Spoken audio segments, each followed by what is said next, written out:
शांति। आज सतगुरुवार के दिन सभी भाई बहनों की बहुत ही स्नेह भरी याद लेके जैसे मैं वतन में पहुंची तो दूर से क्या देखती हूँ कि बहुत सुंदर लाइट है और उस लाइट में बाबा है और उसके द्वारा बहुत सुंदर किरणें निकलते हुए चारों ही तरफ फैल रही थी। कुछ सेकंड के बाद बाबा मेरे पास आए और बाबा दृष्टि भी देने लगे। मैं भी बाबा को देखकर बहुत अच्छा अनुभव कर रही थी। मैंने कहा, बाबा आप कहाँ से आ रहे थे?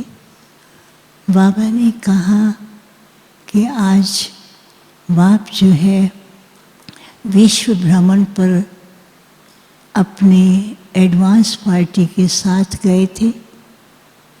एक तो जो ब्राह्मण बच्चे हैं देश विदेश के जितने भी सेंटर के निमित्त और ब्राह्मण बच्चे हैं उनके पास आज बाबा जा कर के उनको इतना अच्छा बल भर रहे थे और उनकी पुरुषार्थ और हर बच्चे की लगन और हर बच्चा बाप को कितना प्यारा है और बाप भी बच्चों को कितना प्यार करते हैं। चारों तरफ चक्कर लगाया और बाबा देख रहे थे कि बच्चे बहुत मेहनत से नई दुनिया की तैयारी के लिए स्थूल सूक्ष्म पुरुषार्थ कर रहे हैं।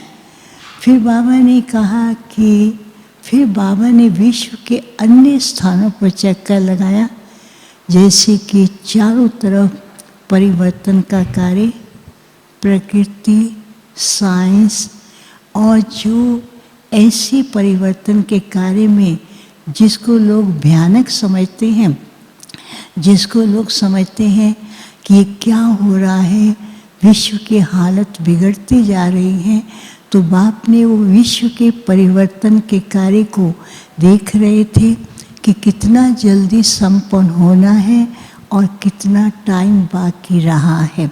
तो बाबा ने कहा कि बाप एक तो बच्चों को शक्ति दे रहे थे संपन्न बनने के लिए, दूसरा बाबा ने कहा उन आत्माओं को जो विश्व परिवर्तन का कार्य करने के लिए साइंटिस्ट, प्रकृति या दूसरे जो भी साधन हैं उसको भी बाबा विशेष ऐसी लाइट की किरणें दे रहे थे। तो उनको महसूसता हो रही थी कि अब हमें जल्दी से जल्दी अपना कार्य करना है। फिर बाबा को मैंने कहा कि बाबा आपको पता तो है ही मधुबन तपस्वी भूमि में यहाँ पहला ग्रुप, ईस्टर्न का पहला ग्रुप गुजरात के भाई बहनें भट्टी के लिए आए हैं। तो बाबा ने ऐसे हाथ किया, सबको इमर्ज किया और सबको इमर्ज करते हुए बाबा दृष्टि भी दे रहे थे। बाबा की दृष्टि से सबके पास एक न एक वरदान पहुंच रहा था। बाबा ने कहा कि वरदानी भूमि में कदम रखना, वरदान से कभी भी कोई खाली नहीं रहता है, उनको कोई न कोई वरदान मिलता है। तो आज के दिन बाप भी बच्चों को वरदान दे रहे हैं।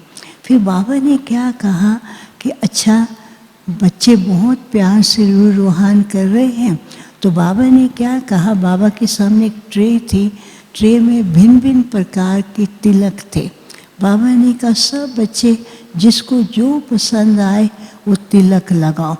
तो कईयों ने गोल्डन तिलक लगाया, कईयों ने सिल्वर तिलक लगाया, कईयों ने सिंपल तिलक लगाया। लेकिन जब वो तिलक लगाते थे, किसी का तिलक ऊपर जा रहा है, किसी का तिलक नीचे जा रहा था, किसी का तिलक साइड में जा रहा था। तो सब देख कर के मुस्कुरा रहे थे। बाबा ने कहा, बाप ने बुलाया है और बाप के पास आए हैं। बाबा ने कहा, देखो जब गुजरात या अन्य स्थान में भक्ति बहुत करते हैं, जब भक्ति करते हैं कुछ भी हो जाए भक्ति के बाद तिलक जरूर लगाते हैं। वहाँ तो भक्ति का तिलक लगाते हैं, यहाँ पर बाप के बच्चे हैं तो बाबा बच्चों को कौन सा तिलक देते हैं? विश्व राज्य अधिकार का तिलक दिया है।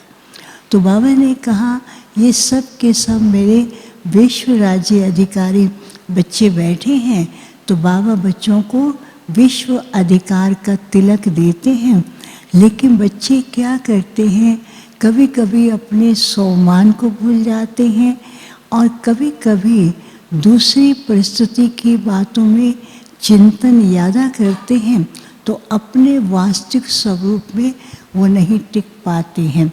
तो बाबा ने कहा है कि बच्चों को कहना है, समय परिवर्तन तीव्र गति से कर रहा है और बच्चों को अपने राज तिलक का, विश्व राज्य अधिकारी का तिलक लगाना है। तो विश्व राज्य अधिकारी बच्चे क्या करेंगे, सारे विश्व के अंदर लाइट की किरणें फैलाएंगे। फिर बाबा ने क्या किया, अपने हाथ से सबको तिलक दिया और वो तिलक से इतनी लाइट निकल रही थी, उस लाइट से चारों तरफ वातावरण भी बहुत सुंदर हो रहा था। तो बाबा ने कहा कि सदा ये ध्यान रखना है कि बाप ने हमको विश्व राज्य अधिकारी का तिलक दिया है, उस स्वाभिमान की स्थिति में रहना है।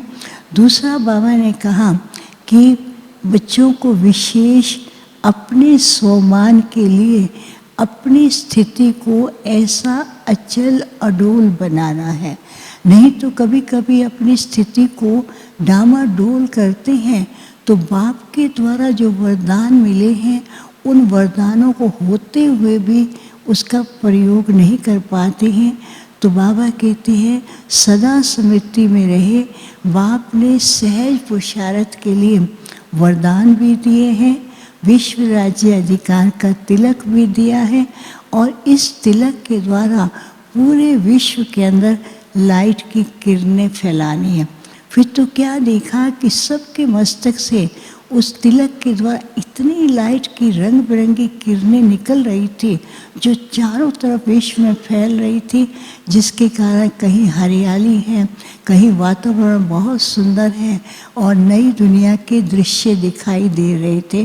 तो बाबा ने कहा कि भविष्य राजधानी के दृश्यों को सामने रखते रहेंगे तो हल्के भी रहेंगे और विश्व को परिवर्तन करने का जो जिम्मेवारी का तिलक बाप ने दिया है उसको भी अच्छी तरह से कर सकेंगे। फिर बाबा को भोग स्वीकार कराया और बाबा ने क्या कि सबको अपने हाथ से भोग स्वीकार कराया। बाबा ने कहा लाडले बच्चे आए हैं, स्थूल में तो मधुबन के नज़दीक हैं लेकिन ये बाप के दिल तख्त नशीन है, बाप के दिल पर बैठे हैं। तो बाबा ने सबको अपने हाथ से भोग स्वीकार कराया तो सब बच्चे खुशी में नाच रहे थे, ऐसे जैसे ना खुशियों में झूमते। तो बाबा भी सबको खुशियों में बहुत नचा भी रहे थे। फिर बाबा को जिनके निमित्त भोग थे उनकी याद दी। बाबा ने उन सबको इमर्ज करते हुए भी सबको बहुत प्यार से याद और उनको सब खास करके बाबा ने उनको भी याद दिया और कहा बच्चों के स्नेह का रिटर्न बाप ने उनको दे ही दिया है। अच्छा, ओम शांति।